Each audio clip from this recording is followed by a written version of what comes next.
SJ study zone में सभी बच्चों का स्वागत है। तो बच्चों, आज हम करेंगे कक्षा 10वीं गणित की प्रश्नावली 3.4 का प्रश्न नंबर 2 का चौथा भाग।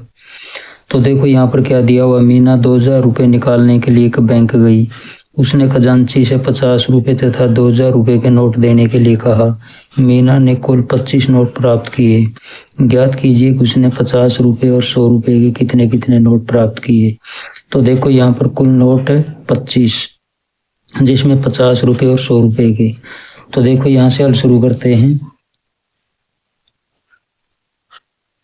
तो देखो यहाँ पर हमें 50 रुपये और 100 रुपये के नोटों की संख्या ज्ञात करनी है।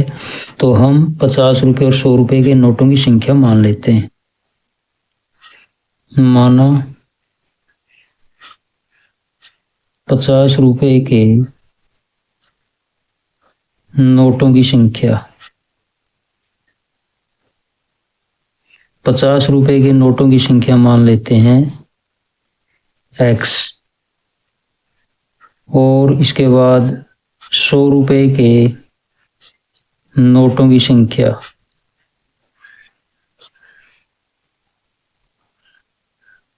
इसको मान लेते हैं y।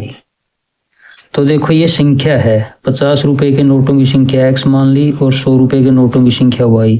तो कुल नोट कितने हैं 25। तो पहला समीकरण हमारा क्या बन जाएगा, x प्लस y बराबर है 25।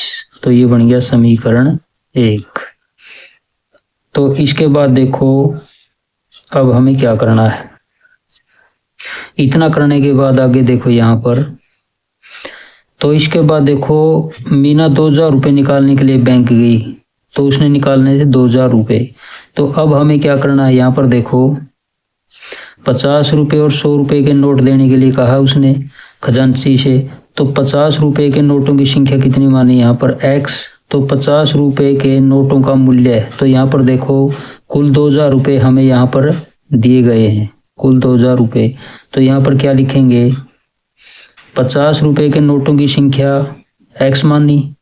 तो देखो अब हमें क्या लिखना है, 50x, यानी कि 50 रुपये के नोटों की संख्या x मानी। तो 50 रुपये के नोटों का जो मूल्य होगा 50 गुणा x करेंगे, और इसके बाद 100 रुपये के नोटों की संख्या y मानी। तो यहाँ पर क्या लिखेंगे, 100 रुपये के नोटों का मूल्य कितना हो जाएगा 100y।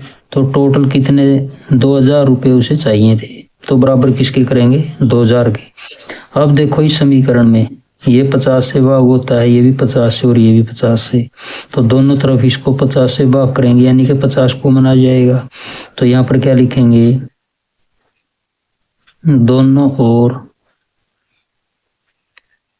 50 से भाग देने पर, दोनों ओर 50 से भाग देने पर, तो 50 से भाग करेंगे इसको। तो ऐसे भी कर सकते हैं, 50x का बटा 50 अलग अलग, 100y का बटा 50 और इसके बाद 2000 का बटा 50। तो यहाँ पर देखो 50 से 50 कट जाएगा x प्लस 100 को 50 से कैंसिल करेंगे 2 आएगा, तो 2y। 2000 को 50 से भाग करेंगे 0 से 0 कट जाएगी, 200 को 5 से भाग करेंगे तो कितना आएगा 40। तो ये हो गया समीकरण 2।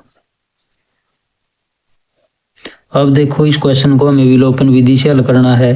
तो विलोपन विधि में क्या करना होता है, x या y के जो गुणांक उनको बराबर करना होता है।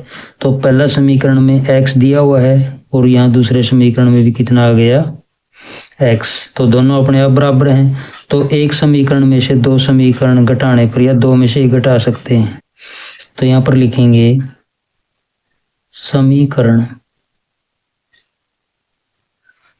एक में से समीकरण दो को घटाने पर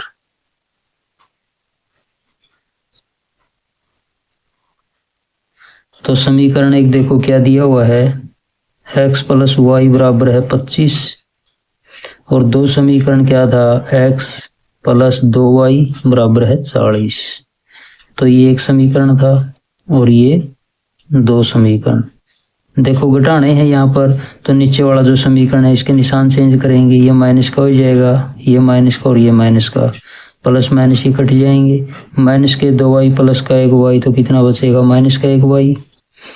माइनस के 40 प्लस के 25 तो कितने बचेंगे, माइनस के 15। दोनों साइड में माइनस से माइनस कट जाएगा, तो y का मान कितना आएगा यहाँ पर 15।